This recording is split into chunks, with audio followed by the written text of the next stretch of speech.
Bom dia a todos e mais esta manhã feliz em que nos encontramos aqui, como nós dissemos na prece, né?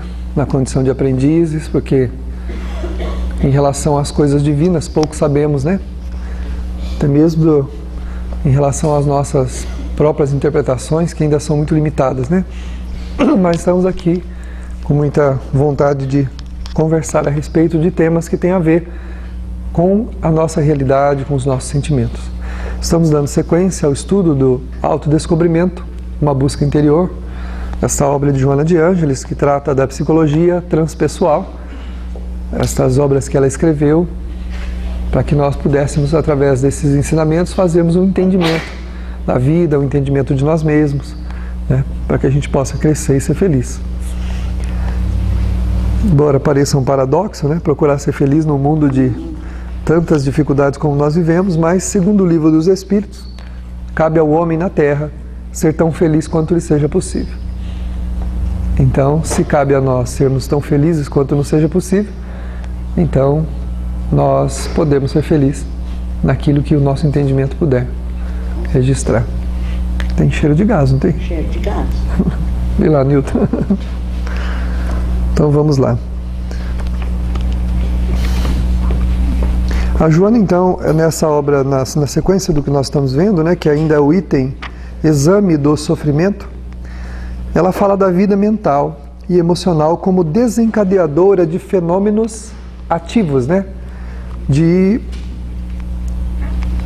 fenômenos profundamente ativos. Então, a nossa vida mental e emocional, ela desencadeia em relação à nossa vida aquilo que nós vamos experimentar como bem-estar ou como mal-estar, dependendo da maneira como as coisas se comportam na nossa mente e se comportam no nosso sentimento, né? A mente que transita em faixas negativas, em faixas de pessimismo, em faixas de lamentações, né? Naquelas faixas de desdém em relação à própria vida, né? Tem gente que desdenha a própria vida, que deixa a própria vida correr, como diz no ditado popular, correr solta, né? Que a vida cuide de mim, né? Tanto que aquela música Vida Leva Eu não é muito, aquilo lá não é muito apropriado não, né? A música Vida Leva Eu não é assim não. Nós temos que tomar conta da nossa vida, né? A vida não leva a gente para lado nenhum não, nós temos que ter consciência dessa vivência, né? Então, essa consciência começa primeiro no pensamento, naquele pensamento que nós temos em relação à própria vida. E depois em relação ao pensamento que nós temos a respeito da vida dos outros, né? Onde nós muitas vezes nos detemos em lamentações na nossa vivência com o nosso semelhante, porque nos frustramos, né? Nas experiências que nós vamos vivenciando com os outros, a gente vai se frustrando, a gente vai se decepcionando. Mas como nós aprendemos, a decepção é muito própria de um espírito que ainda não tem valores apropriados para viver a sua própria felicidade e que ainda depende do procedimento do outro para viver um pouco mais tranquilo, porque ser feliz não. Dependendo do que os outros façam para nós, a gente pode ter uma vida mais tranquila, mais confortável. Se você tiver uma pessoa do teu lado fazendo todas as suas vontades, você vai ter uma vida um pouco mais confortável, vai ter algum conforto exterior, mas felicidade não. Porque a felicidade é um estado de alma, é algo que se constrói por dentro e não por fora. Então não pode vir de ninguém, né? Jesus não disse, o reino de Deus está dentro de vós. Então tudo que nós vamos experimentar de bem-estar, de tranquilidade, de harmonia, vai vir de dentro de nós e não de fora. Então, com esses pensamentos de que, achando que tudo vai vir de algum lugar, que aquilo que a gente vai conquistar na vida vai vir de algum lugar, vocês sabiam que até mesmo as nossas conquistas materiais vêm de dentro e não de fora? Vem de dentro. As construções que nós vamos concretizando no mundo das formas, vem tudo primeiro de dentro de nós. Nós vamos construindo os nossos sonhos através dos valores que temos. E eles vão se materializando ou não fora de nós. Mas se os nossos objetivos são nobres, e se os desejos de conquista nossas não forem só do mundo das formas, do mundo material, os relacionados aos sentimentos, que é a busca do amor ao próximo, a construção de uma vida cordial com todos aqueles com quem nós convivemos, a procura da caridade como um desejo contínuo para ver o bem-estar dos outros. Esses edifícios que nós vamos fazendo dentro de nós, eles são indestrutíveis. E são eles que sustentam a nossa paz. Porque as coisas materiais pode acontecer que a gente não as tenha. E passemos a vida toda correndo atrás de alguma coisa que a gente não vai ter. Se não tiver na nossa programação e se a misericórdia divina não entender que é importante ou que vai ser perigoso para nós não vamos alcançar aquilo porque vai nos destruir, né? Mas se a gente só tem esse sonho, então instala-se a frustração, né? A pessoa fica frustrada em relação à própria vida, né? Em relação às suas vivências. O tempo vai passando e nós encontramos pessoas amargas, dizendo que os seus sonhos não foram concretizados, que Deus nunca lhes atendeu.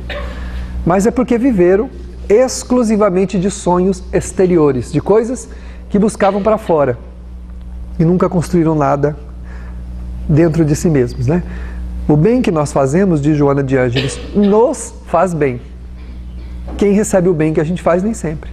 Aquele que recebe nem sempre interpreta bem o que nós damos. Mas nós que fazemos estamos bem. Então é um edifício, uma construção que nós fazemos por dentro. Então para a gente começar assim, nós temos que mudar o nosso jeito de pensar, as ideias, ter pensamentos mais otimistas, preocuparmos-nos com o nosso semelhante, não vivemos exclusivamente para nós, correndo atrás dos nossos... eu não tenho tempo, né? Aqui, tem um chavão que é um dos mais clássicos. Quando eu me aposentar... Esse chavão é um dos mais clássicos. Quando eu me aposentar... Por quê? Porque agora eu não tenho tempo. Agora eu preciso correr atrás de construir o meu futuro. Mas quem diz que eu tenho futuro? Jesus, olha a assertiva do Cristo. Só tendes o dia de hoje.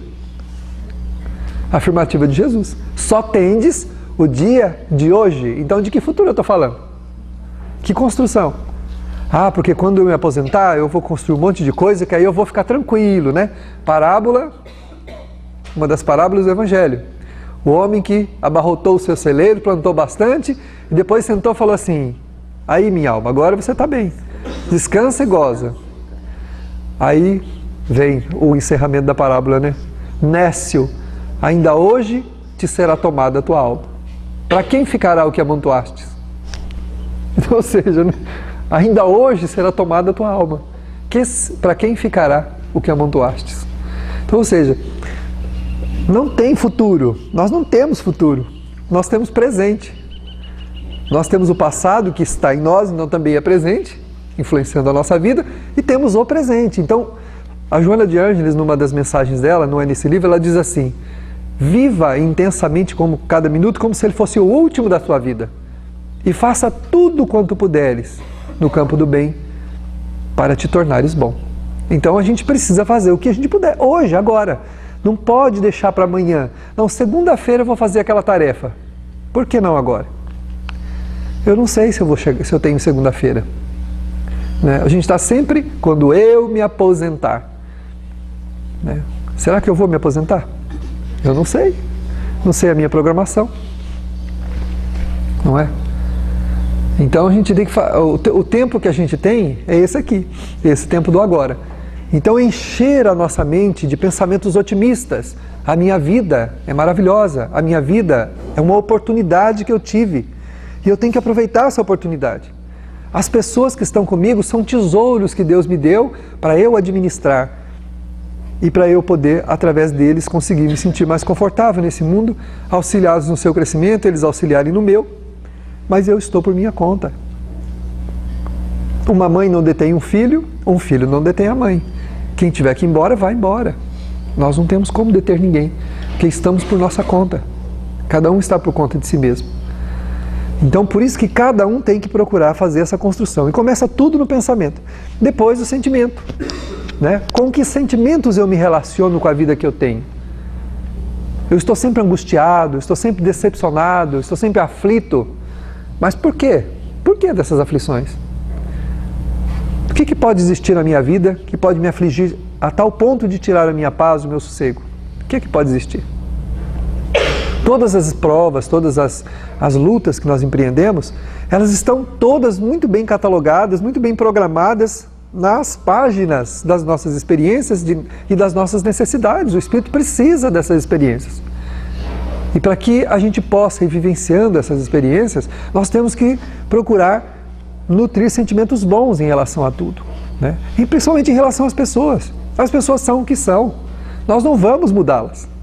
Então viver angustiado, decepcionados por conta do comportamento dos outros, não vai adiantar nada. Não vai adiantar nada. Se a gente aceitar as pessoas como elas são, a gente vai viver mais em paz.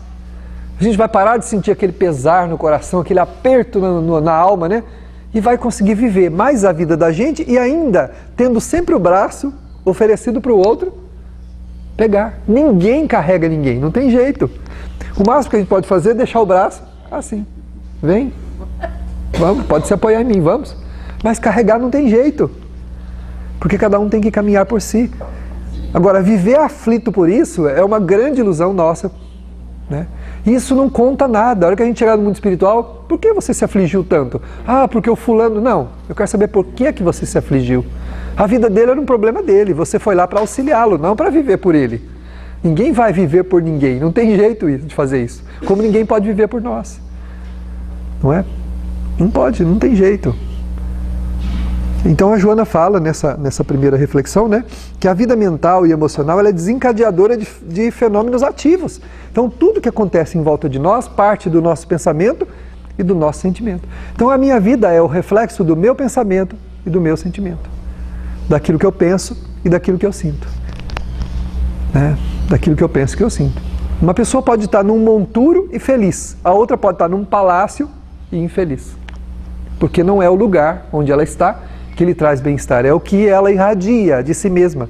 É a visão que ela tem da vida, a visão e os sentimentos que ela manifesta em relação à própria vida. E a tudo que compõe essa vida, né? Estou lembrando agora de veio uma imagem, há uns 3, 4 anos atrás, estavam fazendo uma reportagem de um lançamento de um carro importado no Rio. E tinha uma galeria, ela tinha muitos carros lá. E tinha um casal, né, uma senhora, e ela estava com o marido. E ele estava conversando com o repórter, mostrando os carros que tinham vendido. E mostrou um, e o repórter foi lá entrevistá-lo. Ele falou assim, que o senhor gostou de oferecer esse carro à sua esposa? É um lançamento, né?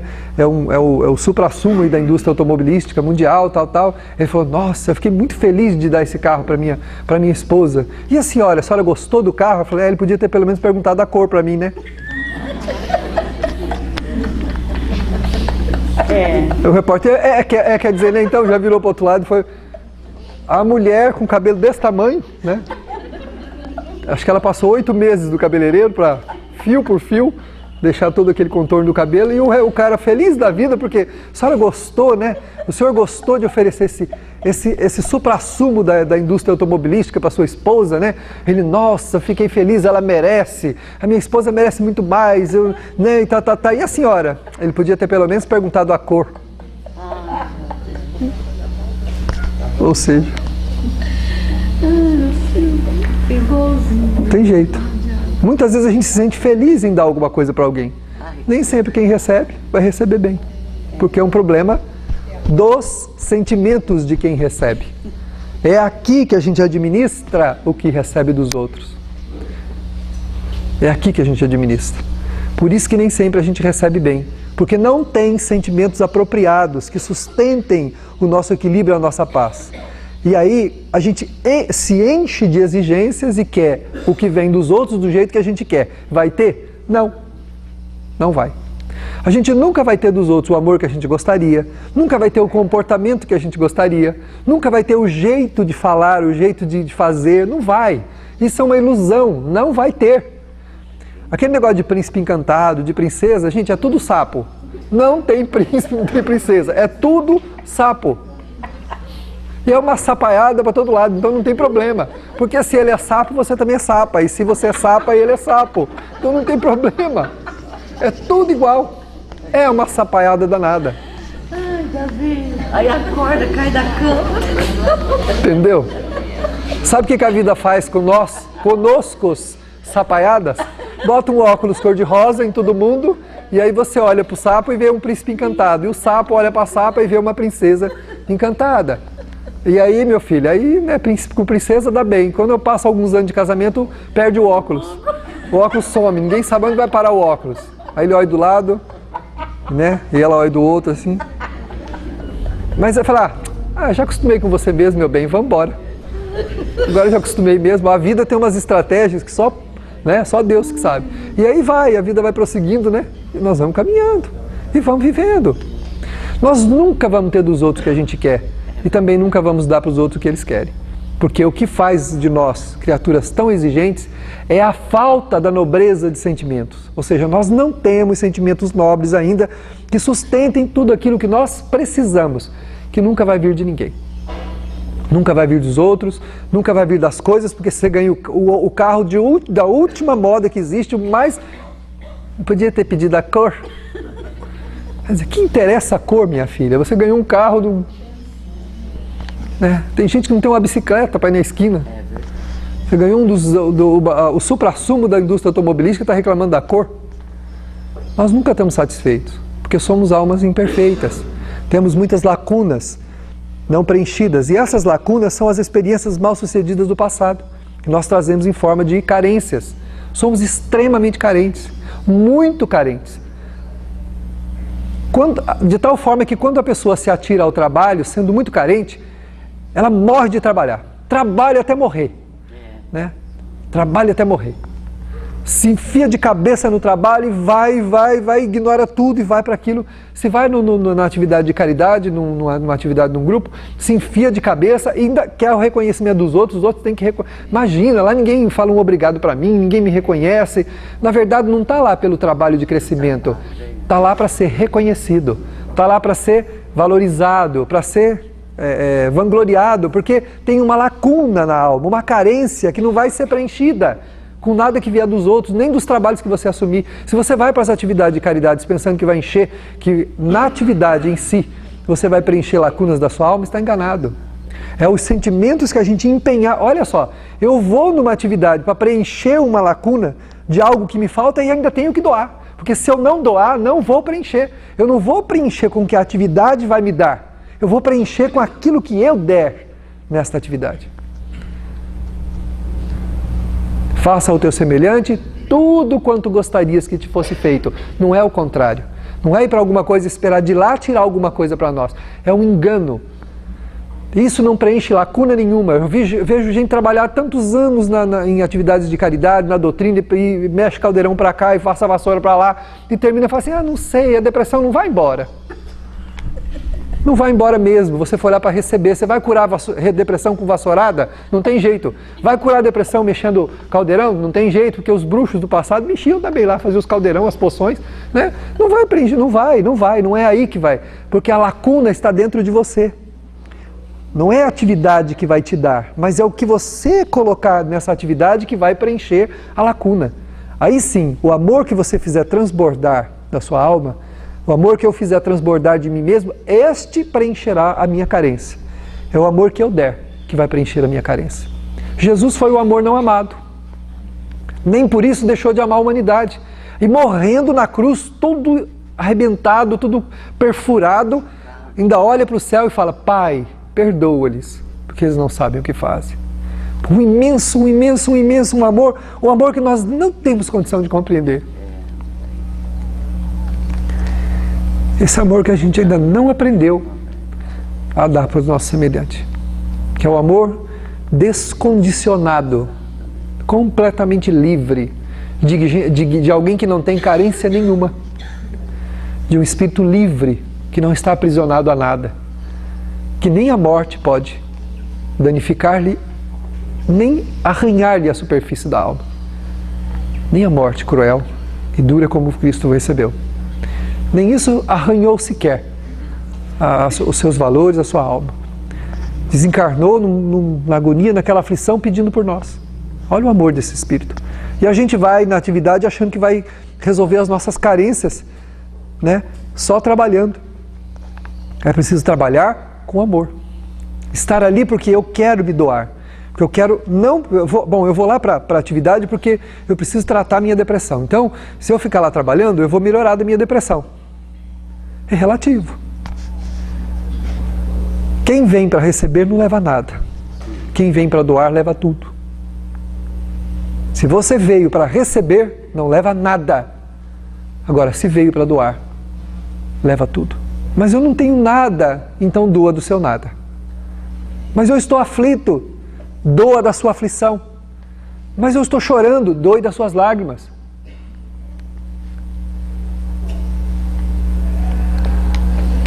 É a única maneira que nós temos de preencher as nossas carências. É doando e não recebendo. Então, quem faz alguma coisa esperando daquilo que faz receber alguma coisa, disse Jesus, já recebeu a sua recompensa. Como nos disse um espírito venerando ontem à noite, esse é aquele que dá uma soma grande à vista de todos, mas não dá uma moeda escondida. Porque espera ser visto, espera ser reconhecido, espera ser valorizado. Mas a moeda que vale é aquela que se dá escondida, não aquela que se dá à vista de todos. Somente assim nós vamos fazer o quê? Dar uma conformação diferenciada ao nosso mundo emocional. E aí a gente consegue interpretar a vida que nós temos com mais suavidade, com mais ternura. Senão, não passamos de autômatos realizando tarefas que um robô faria muito bem. Né?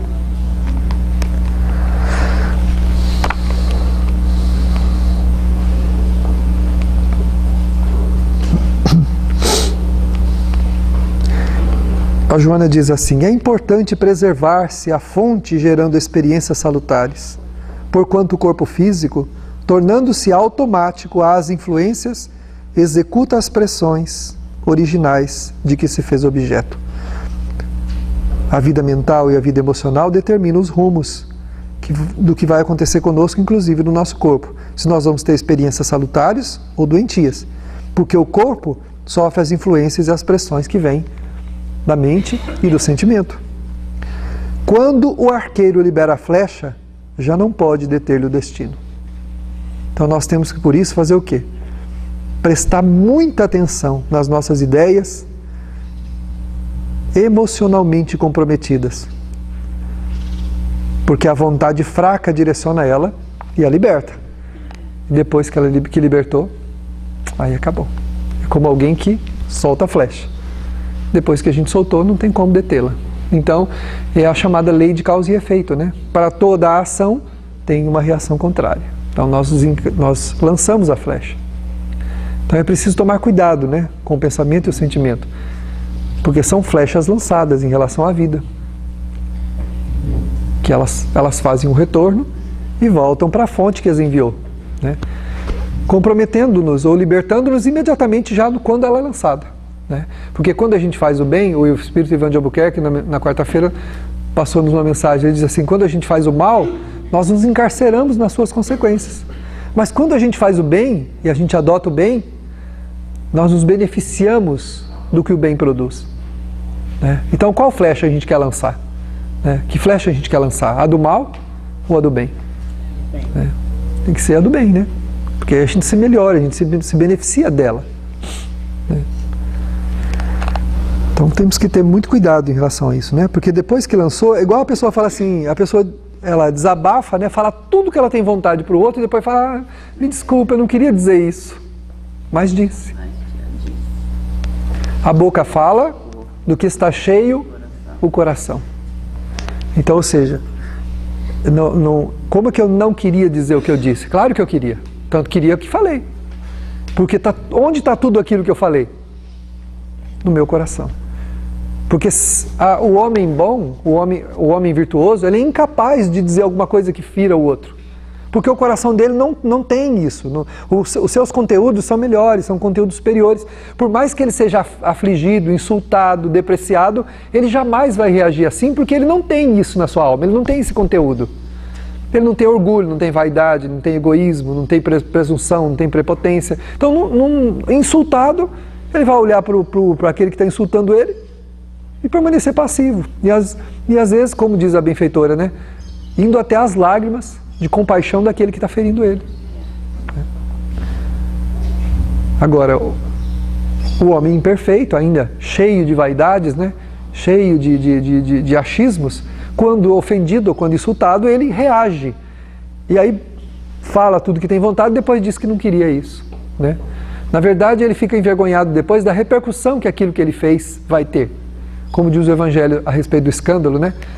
É necessário que venha o escândalo, mas ai daquilo que o escândalo vier. Lá na explicação, os Espíritos dizem assim, que as pessoas muitas vezes se contentam em abafar a repercussão do mal que fizeram, daquilo que falaram ou que fizeram. Se aquilo não propagar, já está bom demais, porque o seu orgulho fica ferido com isso. Mas não estão preocupados se magoar ou se ferir os outros. Às vezes pede desculpa para não ter aquilo divulgado. Imagina se alguém comentar que eu falei alguma coisa ruim para alguém. Que vão pensar de mim, já que eu construí uma imagem da forma como eu queria para as pessoas verem. Como eu construí uma imagem, eu tenho medo que essa imagem seja maculada.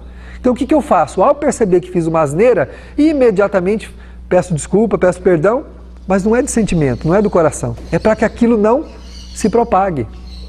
Para que a pessoa não conte para o outro, e depois vai para o outro e para o outro, e eu fique com a minha imagem diminuída. Eu fico então depreciado diante da opinião dos outros. Muitas vezes a gente se contenta com isso. Não se contenta de não se servir do mal, mas se contenta apenas do mal não repercutir. Só isso. Se não repercutiu, tá bom. Não é importante que eu vigie o mal, desde que ele não tome um caminho aí que eu não queria que tomasse, né? Por isso que nós precisamos atender o convite do Cristo. Nesse sentido, né, Jesus usou um conselho: vigiai e orai. O Tagore tem um poema no livro Tagore Além das Estrelas, onde ele fala: sou poeta e sou soldado. Como poeta tenho que oferecer flores aos meus irmãos. Como soldado tenho que ficar às portas do meu coração para que nada de ruim saia de lá. As palavras não são exatamente essas, mas este é o sentido. Gostaria que vocês lessem esse poema. Lindíssimo, está no Tagore Além das Estrelas. Sou poeta e sou soldado. Ao meu semelhante tenho que oferecer flores. Quanto a mim, tenho que ficar às portas do meu coração ali bem firme, para que as coisas ruins não saiam dali, né? Então tenho que ter esse discernimento. Vigiai, Jesus falou, ó, vigiai e orai. Vigia, presta atenção para você não permitir que do coração da gente saia aquilo que a gente não deveria deixar sair, porque a boca acompanha o coração. O que a gente sente escapa pela boca, né? Uma pessoa contrariada, ela obscurece a razão e faz coisas que até Deus duvida. Uma pessoa contrariada faz coisas que até Deus duvida. Por quê? Porque o seu conteúdo emocional não está bom. Ela carece ainda de valores que ela precisa conquistar. Nós precisamos conquistar valores para que o nosso coração se abrande com o tempo, que o nosso orgulho diminua. Sabe quando a gente está... É muito comum, vocês já ouviram e às vezes até cada um de vocês já deve ter falado isso, que eu já falei disso. Quando acontece um fato, a gente fala assim, se fosse há tempos atrás, não sei como eu reagiria. E realmente, há tempos atrás a gente reagiria diferente do que reage hoje. Isso quer dizer que a gente já acrescentou alguma coisa de bom a esse conteúdo. De forma que a gente já não está reagindo mais naquele sentido de maneira automática. Já está pensando, já está refletindo. E é ideal que a gente continue construindo esses valores, para que tudo passe a ser assim. Para que tudo que a gente for fazer, a gente diga a si mesmo, puxa vida, hein? Se fosse um tempo atrás, isso teria me machucado, isso teria me... Hoje eu não estou me importando não, né? Nossa, se fulano tivesse me dito isso há 4, 5 anos atrás, nossa, eu tinha virado um bicho. E hoje... né? A gente olha para a pessoa, não sente nada, não tem vontade de responder, né? A gente percebe a evolução das pessoas perto da gente também, né? A gente às vezes não percebe a própria. Tem uma moça que trabalha conosco, ela está conosco há uns 15 anos. E ela é uma pessoa assim, de pavio curto. Qualquer coisa que você diga, se ela entender diferente, ela responde imediatamente. E de um tempo para cá, agora eu tenho percebido que ela não está fazendo isso. E outro dia eu peguei uma cena interessante, tem um menino que trabalha perto dela, mas brincando ele vive insultando ela.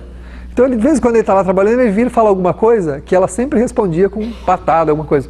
E esses dias, um dia antes dele sair de férias, ele falou uma barbaridade lá pra ele. Até eu que estava na minha mesa, eu falei, meu Deus, isso não é brincadeira que se faça, né? Ela pegou, fez assim, olhou para ele, assim, e continuou.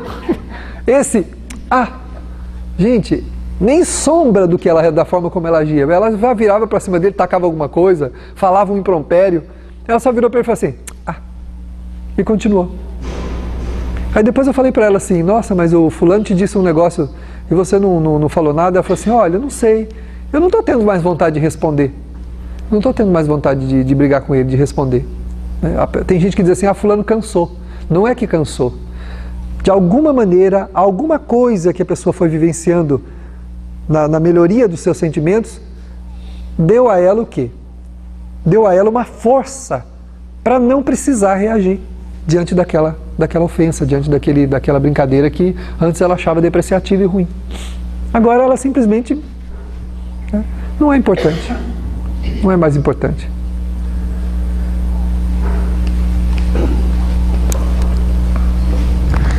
Para isso, para adquirir isso em primeiro lugar, como nós não temos, vigiai e orai, prestar atenção. A gente tem que prestar atenção e pedir forças para Deus, O corpo é o veículo dúctil ao pensamento, sujeito aos sentimentos e vítima das emoções. De acordo com a qualidade deles, passa a ter a sua organização condicionada. E o sofrimento é ele sempre a consequência das expressões errôneas. Então, o corpo nada mais é do que um veículo, O veículo do pensamento e do sentimento. Tudo que nós pensamos e sentimos se reflete no corpo. Muitas das nossas doenças, elas não são verdadeiras, elas são produtos do que a gente pensa e o que a gente sente. Nós danificamos o nosso corpo com o pensamento e o sentimento. Se você nutrir sentimentos ruins em relação à vida e às pessoas por um tempo muito longo da sua vida, provavelmente vai adoecer. Provavelmente vai adoecer. Vai criar alguma fragilidade onde? Em primeiro lugar, no órgão representador, que é o próprio coração. Depois, estômago, rins, intestino. Algum lugar, em algum lugar do seu corpo, uma anomalia, uma enfermidade vai aparecer. Como produto do quê? Da canalização dessas energias que nós vamos nos apropriando delas à medida que sentimos e à medida que pensamos. As nossas emoções, elas determinam o rumo da nossa fisiologia, do nosso corpo. Elas impregnam as nossas células e os nossos órgãos de recursos bons ou de recursos destruidores. Sentimentos ruins são como ácidos que nós atiramos contra o nosso próprio corpo. Quando nutrimos sentimentos de mágoa, de ressentimento, de ódio, de rancor por alguém, é como se a gente colocasse dentro do nosso coração um copo de ácido e deixasse ali. Ele tem uma certa resistência, mas vai chegando um momento que aquele ácido vai corroendo tudo. Vai destruindo tudo que a gente tem de nobre. A pessoa vai perdendo a alegria, vai perdendo a paz, vai perdendo o sono, não consegue dormir mais. Aí começa tomando os remedinhos para dormir, toma um, toma o outro mais forte, um mais forte, um mais forte, depois só uma porretada, Uma marretada, que não dorme mais. Aí só se pegar aquelas marretas e tum, na cabeça. Senão não dorme mais. Porque os remedinhos não fazem mais efeito. Isso significa que nós estamos intoxicados. Estamos intoxicados. Intoxicados pelos nossos próprios sentimentos.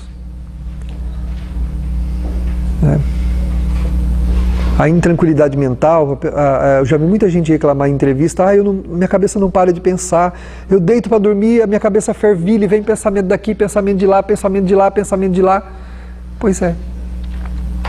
Nós precisamos melhorar o trânsito mental, habituar-nos a pensar no bem, a pensar bem, a pensar com tranquilidade, a ter otimismo nas nossas visões em relação à vida, para que o pensamento, quando a gente for dormir, ele também se acomode tranquilamente e a gente consiga adormecer para desprender. Senão, enquanto nós estamos aqui acordados, não é que quando a gente está durante o dia fazendo as nossas coisas, a nossa cabeça não esteja do mesmo jeito. Está do mesmo jeito. Só que enquanto nós estamos acordados, nós estamos distraídos. Nós estamos olhando para uma coisa, olhando para outra, fazendo uma tarefa e nem nos damos conta que a cabeça está fervilhando de pensamentos, de ideias, de conclusões. que quando a gente se aquieta, faz um barulho imenso, porque aí você não está prestando atenção em mais nada. Você deita para dormir e a cabeça está agora a 1000, mas ela estava a 1000 também, durante o dia todo, durante todos os momentos. O problema é que acordados, andando para lá para cá, nós estamos distraídos. Está fazendo uma coisa, está fazendo outra, né? E muitas vezes, quanto mais a cabeça fervilha, mais a gente se ocupa, mais corre atrás de uma coisa, corre atrás de outra, corre atrás de outra. Então é preciso mudar esse trânsito mental durante o dia, acostumarmos-nos a cuidar do pensamento, a não ficar antecipando as coisas, sofrendo por antecipação por coisas, ficar matutando, né, como diz o caipira, ficar matutando as coisas, para quê? Para que ficar com a cabeça, né, o caipira fala, estou aqui matutando, né? Só que o matuto geralmente matuta sobre uma coisa só, a gente matuta sobre 200 coisas, né? A gente fica aqui pensando, tem que confiar em Deus e caminhar. Você não está fazendo o que você pode? Para que ficar sofrendo por uma coisa que vai acontecer daqui 1 ano, 6 meses, daqui, né? Tem gente que vai tomar uma vacina daqui 15 dias. Pelo amor de Deus. Meus 15 dias que antecede, já tomou essa vacina 15 vezes. Todo dia ele toma a vacina e sente a dor da vacina. Ai, meu Deus, eu vou pagar. E vai para outro dia. Ai, deixa a vacina para o dia, pelo amor de Deus, né? Então vamos pensar, a gente tem que cuidar do trânsito mental, porque a hora que a gente deita para descansar não tem jeito, porque a cabeça está fervilhando, estava fervilhando, mas nós não estávamos prestando atenção. Agora, quando você aquieta, não tem outra coisa, o olho fecha, vai prestar atenção no quê? Nas ideias, e aí não dorme. E aí nem marretada na cabeça não faz dormir, não adianta tomar Valium 10, 40, 50, né? Não adianta tomar anestesia, né? A espiritualidade até tenta, pede, meu anjinho da guarda, me ajuda a dormir. Ele vem com aquelas anestesias geral e aplica, não tem efeito. Você não vai me ajudar? Eu tentei. Né? A gente pede para o anjo da guarda, me ajuda, eu preciso dormir, preciso descansar. Ele fala, eu sei, meu filho, só você que não sabe disso. E lá vem ele com anestesia, né? E aplica anestesia na gente, mas não dorme. Não tem jeito. Então, e o reflexo é onde que a Joana coloca? No corpo. Os ácidos dos sentimentos ruins e as perturbações das ideias conturbadas que nós mantemos destroem a nossa saúde e a nossa paz. Uma pessoa de corpo doente é uma alma doente. Quando estamos adoecidos do corpo, na verdade, estamos adoecidos também da alma. Somos almas doentes. Os sentimentos e as emoções, os pensamentos, constituem a psique do ser, no qual o espírito encontra o seu centro de manifestação até o momento da sua conscientização plena. Então, sentimentos, emoções e pensamentos. Então, tudo onde?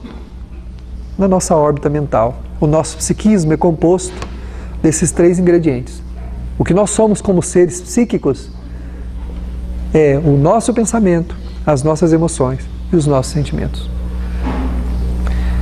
Então, enquanto nós não passarmos a atender o convite do Cristo, vigia e ora, presta atenção. Nós não podemos viver automaticamente.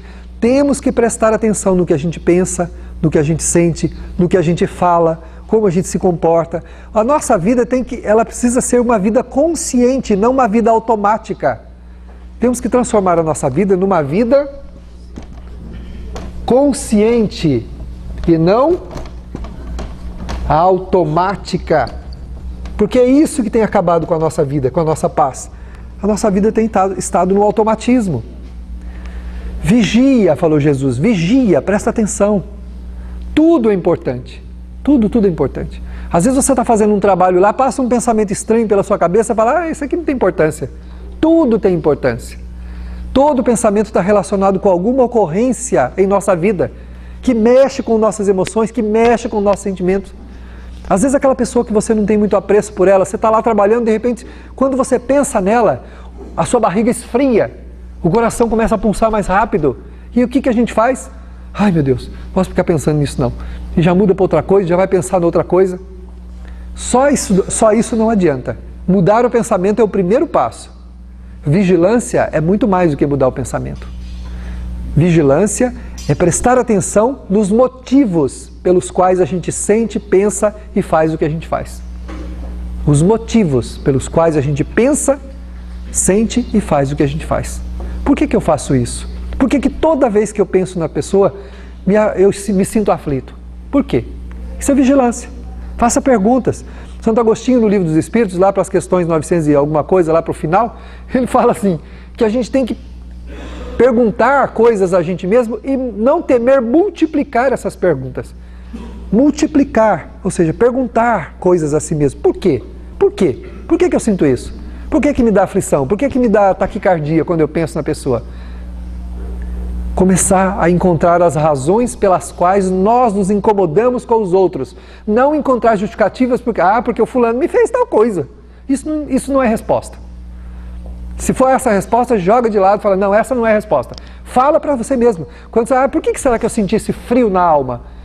Mas foi porque o fulano me prejudicou. Isso não é resposta. Pergunte a você mesmo, eu não quero essa resposta. Quero saber por que é que eu me aflijo toda vez que eu penso nessa pessoa. Quero saber por quê. De tanto perguntar, uma vozinha no teu entorno vai dizer, porque você é muito orgulhoso. Só porque a pessoa não fez o que você queria. Só porque não aconteceu como você imaginou. Foi porque você construiu um monte de ilusões em torno da pessoa e ela te decepcionou. Mas porque as ilusões são tuas, não são dela. Ela sempre foi assim. Você que não prestou atenção. E você construiu um monte de ilusão e agora recebeu alguma coisa que não queria, ficou bravo com isso. Mas a pessoa sempre foi daquele jeito. Porque a maioria das nossas ocorrências em relação aos outros é assim. As pessoas são o que elas são. É a gente que se ilude com elas. É a gente. Com essa bendita mania de construir alguém apropriado ao modelo como nós gostaríamos de conviver, com alguém que nós gostaríamos de conviver, então a gente constrói a pessoa do jeito que a gente imagina que ela seja, porque é o jeito que mais nos conforta. E aí a pessoa tem um comportamento fora dessa programação, a gente se aflige. Mas a pessoa sempre foi daquele jeito. E tem casos que os outros até avisam, né? Olha, cuidado com o fulano é assim. Imagina, né? Aí depois se decepciona. As decepções são muito próprias de quem se iludiu, não é? Quem ilude, desilude.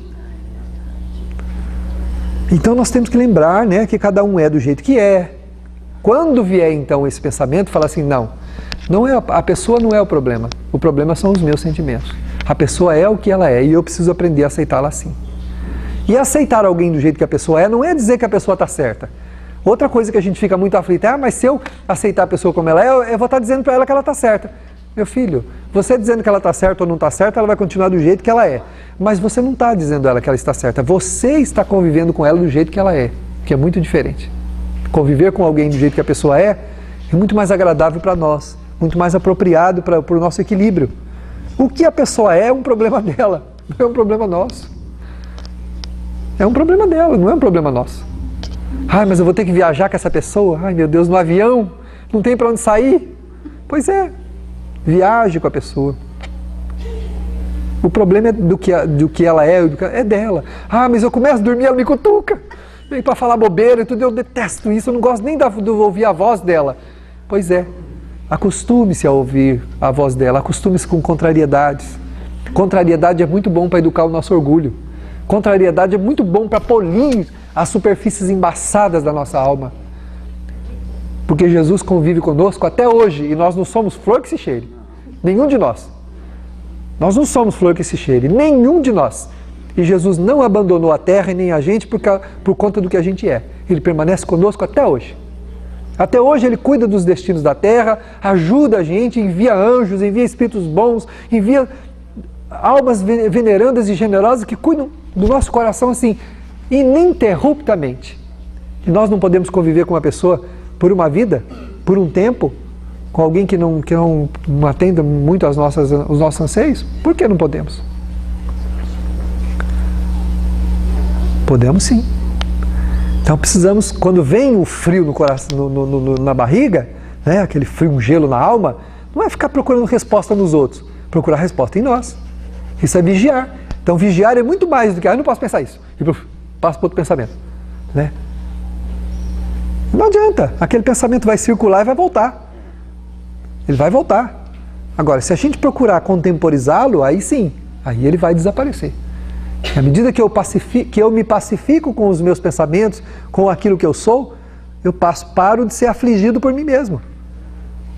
Compreender-se é muito importante. Compreender quem se é muito importante. Aceitar as imperfeições, entender como se é e fazer proposta de modificação. Aí a gente convive bem com a gente mesmo, né? Errou, conversar consigo mesmo. Está errado o que eu fiz. Realmente não devia ter feito isso. Mas, vindo de um espírito imperfeito como eu não podia esperar outra coisa. Mas eu me proponho a ser diferente. Eu ainda vou ser uma pessoa diferente. Essa proposta é vigilância e faz a gente manter-se mais atento. Consequentemente, orando, a gente encontra forças para isso. Aí vem a oração. Se eu quero que tudo dê certo, eu tenho que fazer o quê? Pedir a Deus que me dê as forças que eu preciso para colocar em prática os meus intentos, as minhas vontades. Então, já consciente do que eu sou, eu posso pedir a Deus que me ajude. Não são as pessoas que me fazem infeliz, né? Graças a Deus que elas estão comigo. Quantas pessoas estão do nosso lado, que são arrimos divinos para nós. Não são as pessoas ideais, mas foram os únicos possíveis candidatos à nossa paz, à nossa felicidade, porque atendiam integralmente às nossas necessidades emocionais. Outra pessoa não atenderia tão bem quanto aquela pessoa atende. Se um orgulhoso não tiver alguém que atazane ele do lado, ele vai mudar o orgulho dele como? Né? Se um vaidoso não tiver alguém do lado que freia a sua vaidade, que contraria as suas vontades, ele vai mudar a vaidade de que jeito? Se nós reencarnássemos só com pessoas cordiais, que fossem boazinhas para nós, que fizessem tudo que a gente queria, como é que nós íamos crescer? Como é que nós íamos educar os sentimentos que a gente tem? Então estamos no lugar certo, com as pessoas apropriadas, com tudo apropriado. Não tem nada errado, né? No passado não tenho merecimento para ter um pai nessa existência, pelos meus atos cometidos em outra vida. Engraçado, mas nessa vida eu consigo encontrar uma pessoa que faz o papel de pai. E cuida de mim, me ama, faz tudo que pode por mim. E depois o meu orgulho, a minha vaidade faz com que eu olhe para ele e fale assim, você não é meu pai. Sai daqui que eu não quero saber de você. Eu não merecia ninguém. Observando as minhas desditas, os meus comportamentos, ninguém estava apropriado para poder me receber como pai. Só biologicamente, mais nada. Mas eu achei, além de não ter merecimento, achei uma alma generosa que fez o papel de pai para mim. E aí eu não aceito, não quero aquele pai. Ou não quero aquela mãe. Você não é minha mãe verdadeira, eu não quero você. Meu filho, você não merecia nem essa. Já não teve a biológica porque não tem merecimento. Cada um de nós temos o que nós temos merecimento. Deus não dá aquilo que a gente não pode ter. Não é? Considerando o nosso passado. E a gente se acha no direito de afrontar aqueles que estão na condição de nossos tutores. Está lá no Evangelho segundo o Espiritismo, que a piedade filial, nós temos deveres não só para com os pais biológicos, mas também com os pais e mães postiços, né? Foram colocados na nossa vida na condição do cargo, sem biologicamente serem nossos verdadeiros laços de sangue, mas que representam muito bem as nossas necessidades. São nossos pais, sim. São nossas mães, sim. Que nós temos que respeitar. Porque, em verdade, se buscarmos lá atrás toda a construção que nós fizemos, nós teríamos que não teríamos um lar para morar, teríamos que ficar ao relento. Encontramos aqueles que fazem esse papel. Então, se nós temos dificuldades com alguém assim, temos que nos reconciliar o mais rápido que a gente puder. Porque dificuldades temos com todo mundo. Temos dificuldades com pais, mães biológicos, temos com os outros que não são biológicos também, porque somos humanos. O ser humano é imperfeito, e por imperfeição, suas mazelas são expostas, né? E é complicado a convivência. Então temos que ter esse respeito, se nós queremos crescer, né? Desse modo, a organização molecular do corpo somático é maleável à psique, que a aciona e conduz. Já comentamos sobre isso, né?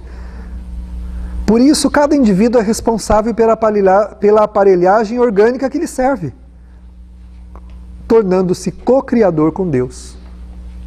Ou seja, nós temos o corpo que nós ajudamos a moldar para nós mesmos. A psique, o nosso psiquismo, ele vai embora no tempo, ele não termina com uma vida, porque a alma é eterna. Então tudo que nós fazemos na nossa vida, nós fazemos o quê?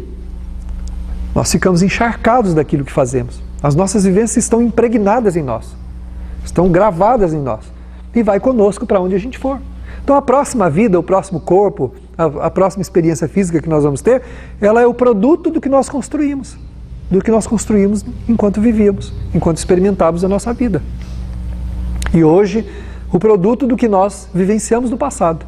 Agora, podemos melhorar. Com a nossa melhora, muitos problemas que nós trazemos como dificuldades kármicas podem ser diluídas.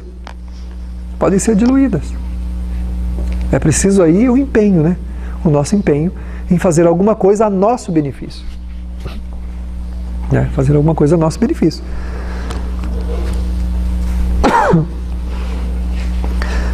A cada momento se está construindo, corrigindo ou destruindo o corpo, de acordo com a direção aplicada à psique. Então, ou seja, como eu tinha acabado de falar, nós podemos ir melhorando ou piorando-nos como fisiologia, como corpo, à medida que nós vivenciamos a nossa vida. Tudo parte do nosso pensamento e do nosso sentimento. O que eu penso e que eu sinto em relação à vida que eu tenho, dá os rumos da minha existência. E dá também a configuração, né, que eu vou experimentar enquanto estou aqui na Terra. Esse corpo depende da maneira como eu me comporto. Que eu me comporto a nível de mente e como eu me comporto a nível de sentimento. Então, para quem acha que azedume não tem problema, que irritação não tem problema, que mágoa não tem problema, né? Que rancor não tem problema, que não esquecer o que os outros fazem para a gente, ou ocorrências ruins na nossa vida não tem problema, ou que não procurar viver harmonicamente na família, ou no círculo da amizade, ou no trabalho também não tem problema. Quem pensa que tudo isso não tem problema, está gravemente enfermo. Gravemente enfermo. E essa enfermidade uma hora vai para onde? No corpo. O corpo vai registrar essas enfermidades que são chamadas de enfermidades morais. As enfermidades morais acabam onde? Acabam no corpo. Elas acabam no nosso veículo de expressão, na Terra, que é o nosso corpo. Então, primeiro nós precisamos nos reconciliar conosco mesmo. Reconciliar com a gente mesmo.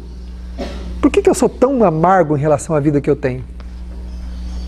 A nossa vida é uma experiência maravilhosa, é uma bênção estar aqui na Terra. Nossa vida é maravilhosa. Ter a oportunidade de reencarnar é uma dádiva, do jeito que a gente está. Pode, a hora que a gente olha para o espelho, pode não ser a melhor coisa que a gente queria, né? Vai falar, bem, podia ser um negocinho aqui diferente, né? Tá. Ninguém nunca está satisfeito mesmo, não adianta. Nem que nós tivéssemos aqui na Terra um modelo perfeito de que seria um corpo perfeito, nem assim nós seríamos felizes. Tem eu vi aquelas tirinhas, né? Aquelas tirinhas cômicas espíritas. Estava olhando lá, tinha um desenho lá de um benfeitor andando e tinha um varal longo, cheio de protótipos de corpo pendurado. E tinha um cara escolhendo. E o benfeitor estava de braço cruzado, com a língua de fora, porque já tinha andado 8 vezes de lá para cá, esperando o cara escolher o corpo, ele nunca escolhia. Todos os corpos tinham um defeito. Tinha um que faltava perna, o outro faltava braço, o outro era o nariz para cá, o outro era não sei o que para lá. Tinha uns melhorzinhos, uns piorzinhos, e o cara olhava, e olhava, e olhava, e olhava, né? Mal ele sabia que o benfeitor estava aqui na mão com uma prancheta, já com o modelo escolhido. Já estava escolhidinho o modelo. E ele achando que andou, né? Falou, porque aí na tirinha diz assim, é o que você vai, o benfeitor, ele falou assim, o espírito fala assim para o benfeitor, eu não sei qual que eu vou escolher. Aí o benfeitor falou assim, mal ele sabe que não tem escolha. Ou seja, já está escolhido. Já está escolhido, né? Já está lá na prancheta. A hora que ele se cansar de procurar, o benfeitor fala assim, esse aqui tá bom.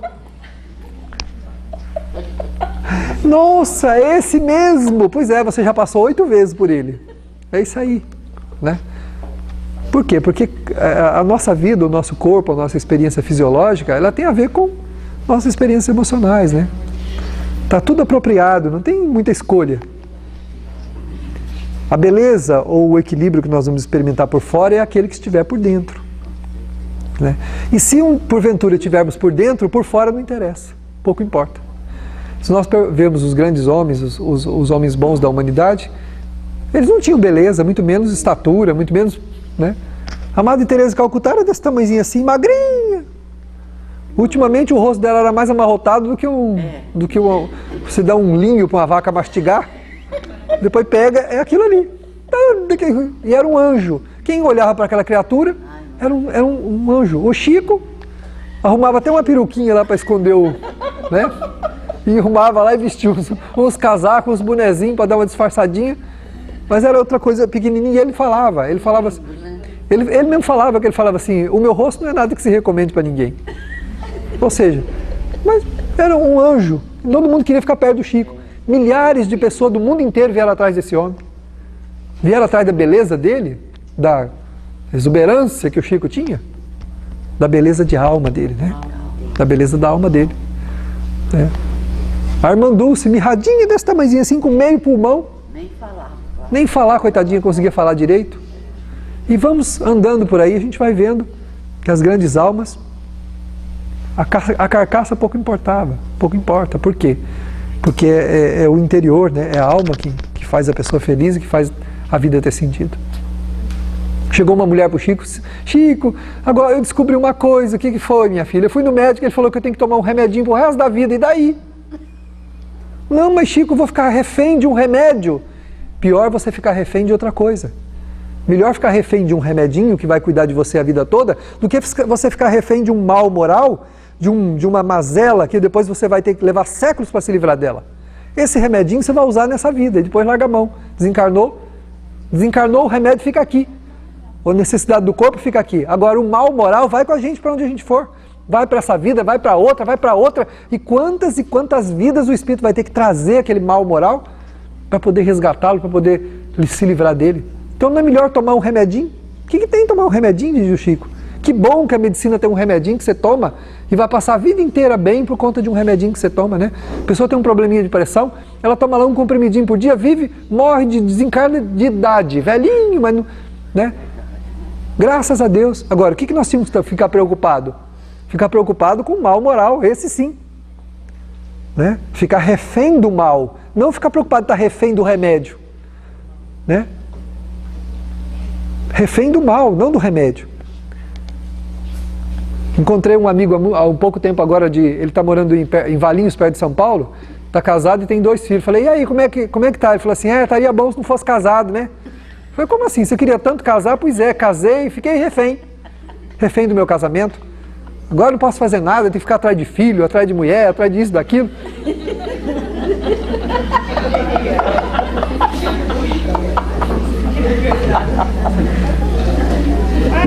Aí eu disse para ele que eu tinha liberdade, eu falei para ele assim, meu filho, conhecendo você como eu conheci, nas fases de juventude, melhor foi o casamento mesmo.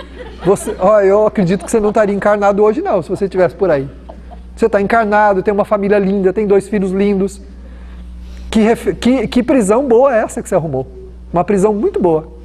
Melhor do que a outra que você estava, que era uma vida desregrada e que provavelmente hoje você já não estaria mais aqui não. Você já teria empacotado aí, batido como diz o caipira, batido com as 10. Já teria ido embora. E que bom que você está casado. Casamento não é prisão, não. Casamento é o quê? Uma instituição que nos regula, que nos coloca no trilho, que nos coloca na linha, que nos coloca dentro do campo das responsabilidades, para que o espírito adquira maturidade. Só adquirindo responsabilidade adquiriremos maturidade. Sem responsabilidade, não existe maturidade. Nós não adquiriremos maturidade soltos pela vida fazendo o que a gente quer, mas muitas vezes vinculados àquilo que a gente acha que para nós é uma prisão. Porque freia os nossos desejos, os nossos instintos negativos. Por isso que a gente fala que é prisão. Porque nos dá responsabilidade. Dando-nos responsabilidade, com o tempo vai nos dar maturidade. Aí sim, maduro, o espírito não vai mais voltar aos sítios que o fizeram perder no passado. Que bom, né, que aquela experiência emocional colocou ele naquela caminhada. A busca que nós queremos ali, soltos na vida, não vai dar nada do que a gente quer, não. A gente nunca vai preencher essas carências vivendo do jeito que a gente quer, mas vivendo como a gente se deve viver.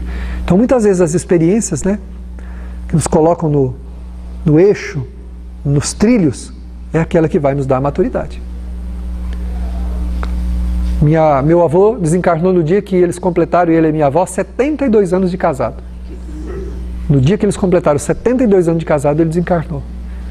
Ele morreu com 90 e poucos anos, minha avó com 98. Morreu perguntando dele, morrendo de saudade dele, né? Morreu morrendo de saudade dele. Tinha uma saudade imensa do vozinho. Pergunta para ela o que ela preferia. Ter vivido uma vida por aí, à vontade, ou ter vivido do lado de um companheiro onde ela criou uma família, tinha netos, tinha bisnetos, tataranetos. Com toda certeza, ela estava muito feliz com a vida que ela tinha. E há pouco tempo agora, fazendo menos de um ano, 4 meses depois que ela desencarnou, ela procurou minha irmã no apartamento da minha irmã em São Paulo. Minha irmã também é médium. E a minha irmã estava para levantar-se já para ir trabalhar. E ela entrou no quarto e disse assim para minha irmã: minha filha, eu estou muito feliz. Encontrei o seu avô. Encontrei o seu avô. Estou muito feliz. Eu não estava não, porque eu estava procurando ele, mas agora eu encontrei. Estou muito feliz. E a minha irmã ligou para minha mãe, né, contando para minha mãe, e falou: a vovó esteve aqui e falou que encontrou o vô, que está com ele. E falou ainda para ela: levanta que você está atrasada. E a minha irmã despertou, olhou para o relógio, faltava 5 minutos para ela sair para o trabalho. Ela fez 2 serviços. Trouxe notícia e já acordou ela que ela estava dormindo demais. O despertador não tocou e faltava 5 minutos para ela sair para o trabalho. E ela disse: e levante-se que você está atrasada. E puf, minha irmã acordou. Olha que lindo, né? Que lindo. Então, que prisão? Prisão nenhuma. As coisas que nos colocam nos trilhos são benéficas para os nossos sentimentos. A vida que a gente tem, muitas vezes a gente acredita que é uma prisão. Não é prisão nenhuma, não. Como é que eu fui me colocar nessa situação? Como é que eu fui deixar minha vida tomar esse rumo? Pois é, a gente foi para onde precisava, né? Uma bala perdida, né? Não é uma prisão de um corpo que muitas vezes não reage mais, né, Robson?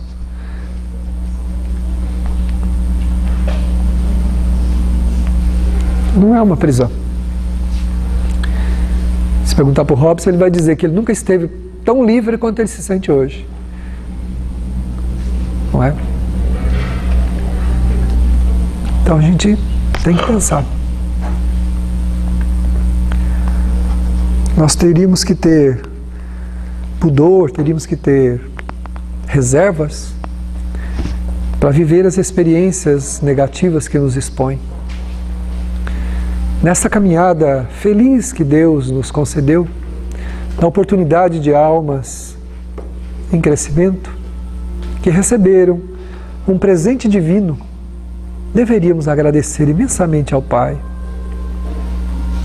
Enquanto acreditamos que não existe luz no final do túnel, é porque estamos iludidos com o brilho daquilo que nos encarcera hoje nas prisões, que não tem grades, são de paredes compactas e opacas. Realmente não existe luz no final do túnel, porque não existe o final do túnel. A destinação do homem é Deus. E para Deus não existe limites. O infinito é o nosso destino. O amor é a nossa significação. Teremos maior significado quando aprendemos a amar. E Deus nos propicia todas as oportunidades para este aprendizado.